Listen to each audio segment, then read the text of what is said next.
Assalamualaikum warahmatullahi wabarakatuh. Halo anak-anak semua, apa kabar hari ini? Semoga senantiasa sehat. Sebelum memulai pelajaran hari ini, mari kita berdoa terlebih dahulu. Pada kesempatan kali ini, Ibu akan menjelaskan tentang kerajinan bahan lunak. Diharapkan dengan mempelajari materi ini, kalian dapat memahami jenis-jenis bahan lunak, dapat menyebutkan produk yang dihasilkan dari bahan lunak, baik yang alami maupun buatan, serta dapat berkreasi dengan memanfaatkan sumber daya bahan lunak di sekitar kalian.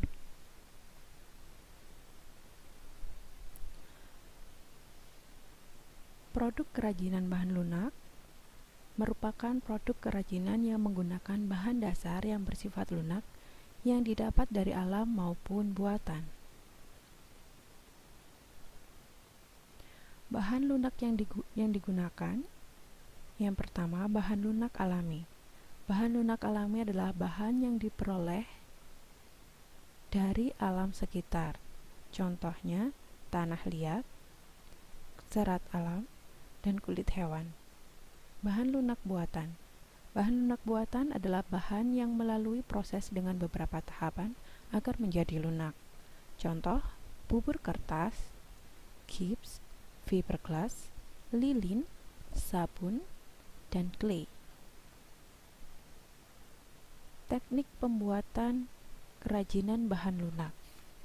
Teknik pembuatan dibagi menjadi 5. Yang pertama, teknik membentuk. Teknik membentuk dibagi menjadi 3. Yang pertama, teknik coil.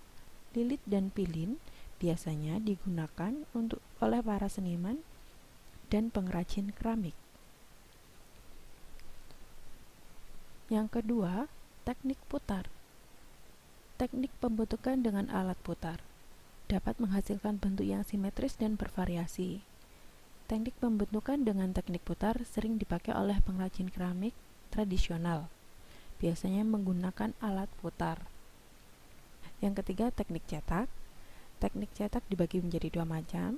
Yang pertama, teknik sekali cetak, yaitu teknik mencetak yang menghasilkan satu karya atau sekali cetakan dan tidak dapat diperbanyak. Yang kedua, teknik cetak berulang, merupakan teknik mencetak yang dapat menghasilkan karya dalam jumlah yang banyak. Teknik pembuatan berikutnya adalah membordir.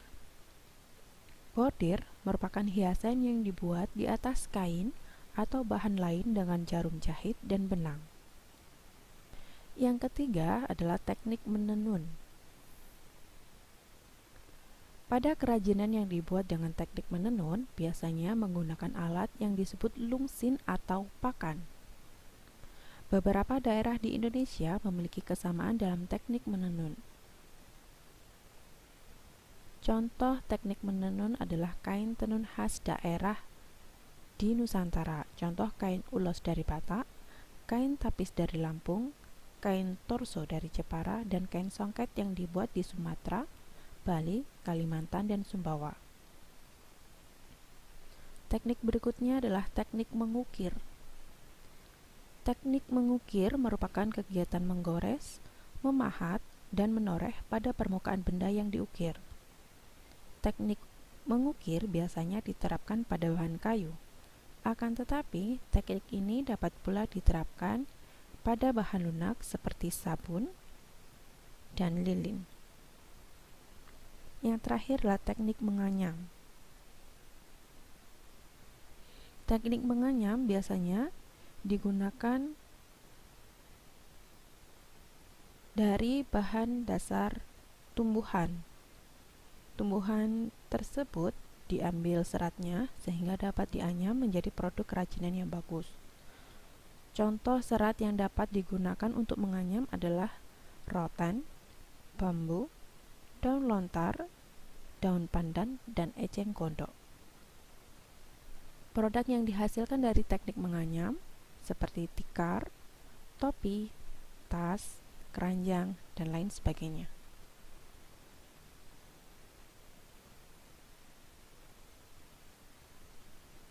Fungsi kerajinan bahan lunak. Karya kerajinan dari bahan lunak dapat difungsikan menjadi dua hal. Yang pertama, benda pakai. Produk kerajinan yang diciptakan mengutamakan fungsinya, adapun unsur keindahan hanyalah sebagai pendukung. Sebagai contoh, tempat tisu. Tempat tisu sebagai fungsi untuk menyimpan tisu agar tidak berantakan, dihias sedemikian rupa sehingga menciptakan bentuk yang sangat indah. Fungsi yang kedua sebagai benda hias.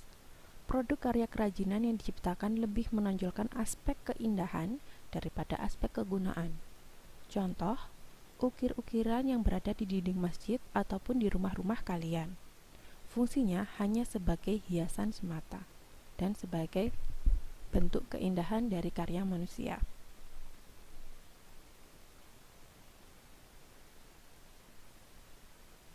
Motif ragam hias.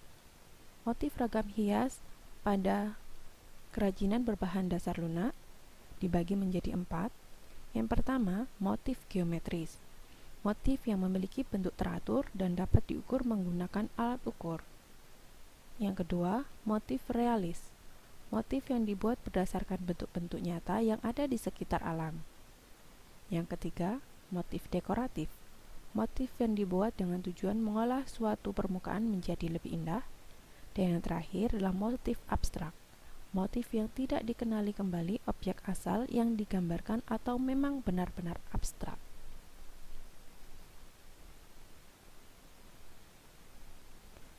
Demikian materi yang dapat Ibu sampaikan. Untuk selanjutnya, silahkan jawab pertanyaan yang sudah Ibu sediakan. Silahkan jawablah pertanyaan-pertanyaan berikut ini di buku tulis kalian. Kemudian, fotokan jawaban kalian dan dikirim melalui WA ke grup wali kelas. Atau, kalian dapat juga mengirimkan jawaban kalian yang sudah diketik dan disimpan, dikirim berupa file ke wali kelas kalian. Batas maksimal pengumpulan jawaban hari ini sampai dengan jam 9 malam.